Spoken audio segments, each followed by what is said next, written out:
Anugerah dan damai sejahtera dari Allah Bapa dan Tuhan Yesus Kristus menyertai kamu sekalian. Amin. Saudara yang dikasihi Tuhan, baru-baru ini kita melihat satu babak peradilan yang disorot masyarakat banyak dan mendapat perhatian dari rakyat jelata hingga para intelektual. Perdebatan pro dan kontra saat proses peradilan dan mengenai putusan hakim yang dianggap orang banyak sudah membawa rasa keadilan masyarakat. Yang menarik dari satu terdakwa yang mendapat status justice kolaborator mendapat hukuman yang jauh lebih ringan dari tuntutan jaksa penuntut umum. Dia menerima hukuman itu dan jaksa tidak melakukan banding atas tuntutan itu. Dia adalah Barada Richard Eliezer yang selalu berdoa memohon pertolongan dari Tuhan untuk mendapat keadilan. Dan buah doa itu menghasilkan hal yang manis dari proses peradilan yang begitu panjang. Firman Tuhan bagi kita tertulis dari kitab Mazmur pasal 31 ayat 2, demikian bunyinya.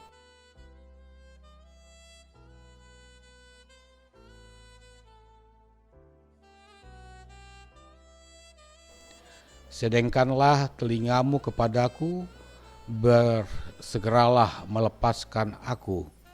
Jadilah bagiku gunung batu, tempat perlindungan, kubu pertahanan untuk menyelamatkan aku.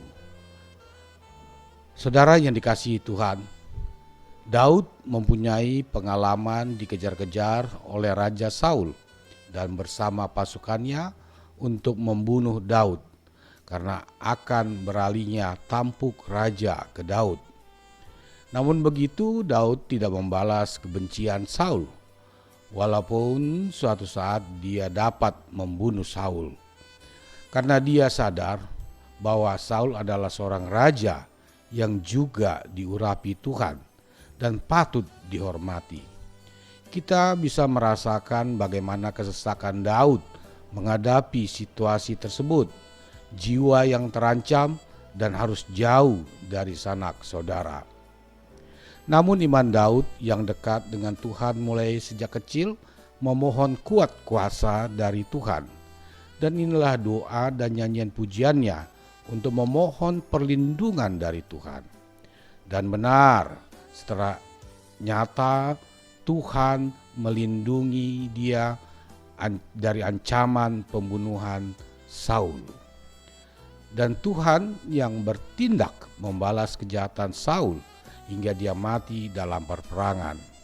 Suatu kepasrahan diri dan iman percaya yang kita pelajari dari doa Daud ini. Saudara yang dikasihi Tuhan, mungkin kita mendapat ancaman dalam berbagai bentuk. Apakah itu dari sudut ekonomi, pekerjaan, studi, dan mungkin ancaman jiwa. Saat kita menghadapi ancaman itu, masuk dalam suasana putus asa dan akhirnya tidak tahu hendak kemana.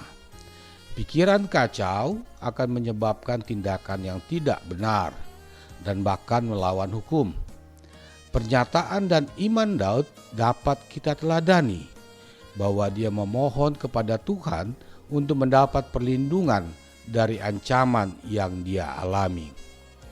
Apapun bentuk ancaman yang kita alami, Tuhan pasti memberi jalan keluar dan perlindungan dalam hidup kita. Seperti yang dikatakan Yakobus, doa orang yang benar bila dengan yakin didoakan sangat besar kuasanya. Yakobus 5 ayat 16b. Janganlah pernah berlelah memohon kekuatan dan perlindungan dari Tuhan. Di saatnya Tuhan akan mengambil keputusan yang adil dalam hidup kita.